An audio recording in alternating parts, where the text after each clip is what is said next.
अमन से खेलेंगे होली, कर वतन मुश्किल में है।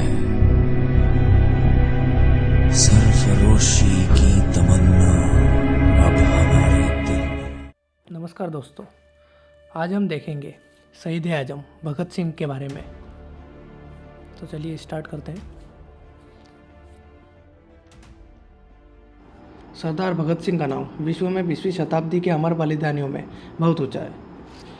भगत सिंह ने देश की आज़ादी के लिए जिस साहस के साथ शक्तिशाली ब्रिटिश सरकार का मुकाबला किया, वह आज के युवाओं के लिए बहुत बड़ा आदर्श है। भगत सिंह अपने देश के लिए ही जिए और उसी के लिए अपना बलिदान दे दिया।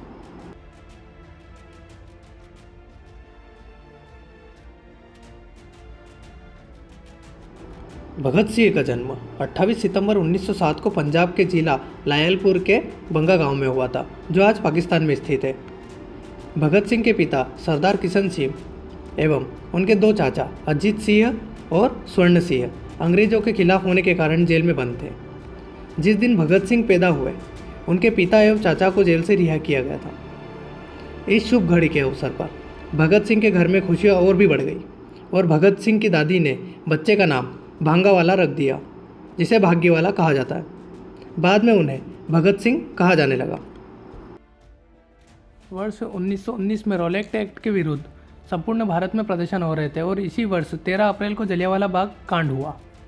इस कांड का समाचार सुनकर भगत सिंह लाहौर से अमृतसर पहुंचे और देश पर मर मिटने वाले बलिदानियों के प्रति श्रद्धांजलि दी तथा रक्त से भीगी मिट्टी को उन्होंने एक बोतल में रखा, जिससे सदैव यह याद रहे कि उन्हें अपने देश और देशवासियों के अपमान का बदला लेना है।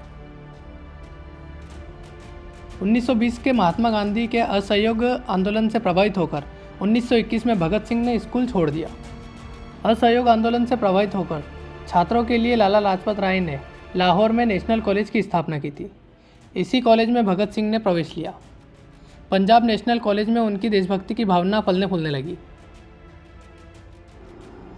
गांधी जी के असहयोग आंदोलन को रद्द कर देने के कारण उनमें थोड़ा रोष उत्पन्न हुआ, पर पूरे राष्ट्र की तरह वो भी महात्मा गांधी का सम्मान करते थे।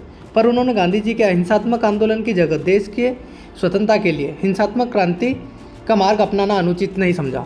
उन्होंने जुलूसों में भाग लेना प्रारंभ कर दिया तथा कई क्रांतिकारी दलों के सदस्य बने। उनके दल के प्रमुख क्रांतिकारियों में चंद्रशेखर आज़ाद, सुखदेव, राजगुरु इत्यादि मौजूद थे।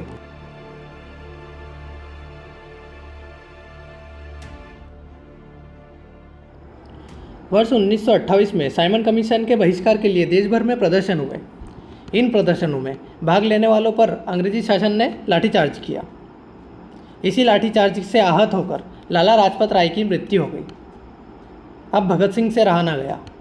एक गुप्त योजना के तहत उन्होंने पुलिस सुप्रिटेंडेंट स्टाफ को मारने की योजना सोची गई योजना के अनुसार भगत सिंह राजगुरु लाहौर कोतवाली के सामने व्यस्त मुद्रा में टहलने लगे। उधर जय गोपाल अपनी साइकिल को लेकर ऐसे बैठे गए जैसे कि वो खराब हो गई है। गोपाल के इशारे पर दोनों सचेत हो गए। उधर चंद्रशेखर आज़ाद पास के डीएवी स्कूल में चार दीवारी के पास छिपकर घटना को अंजाम देने में रक्षक का काम कर रहे थे।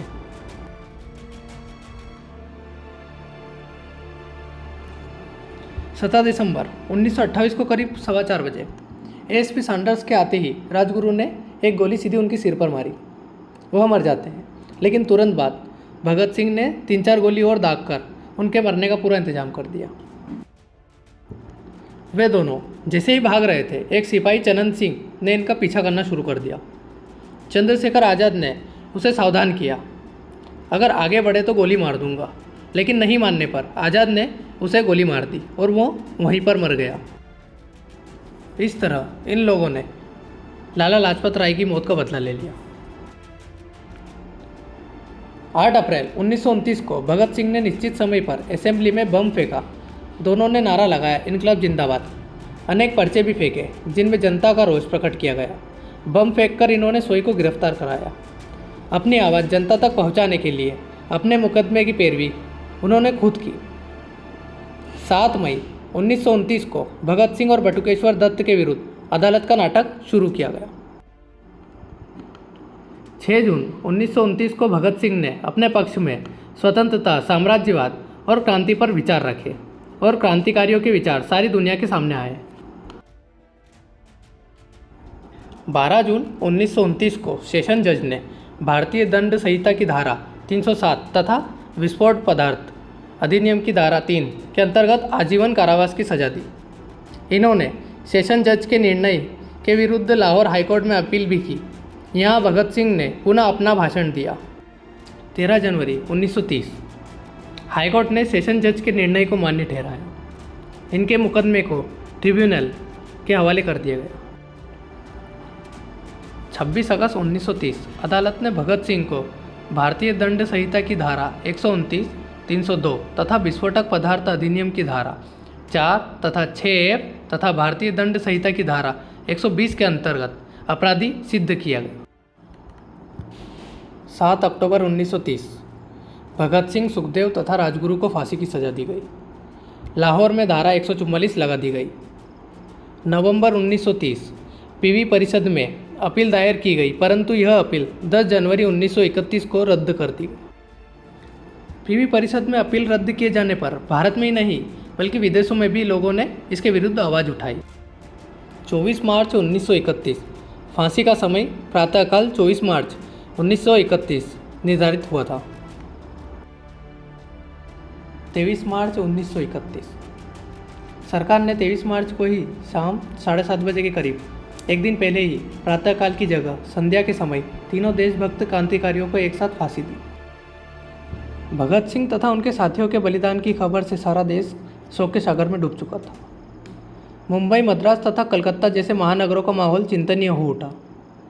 भारत के ही नहीं विदेशी अखबारों ने भी अंग्रेज सरकार के इस कृत्य की बहुत आलोचनाएं की।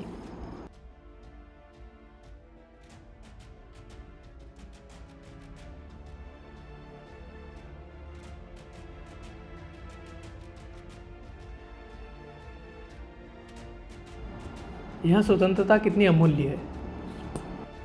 इस स्वतंत्रता के लिए कितनों ने बलिदान दिया,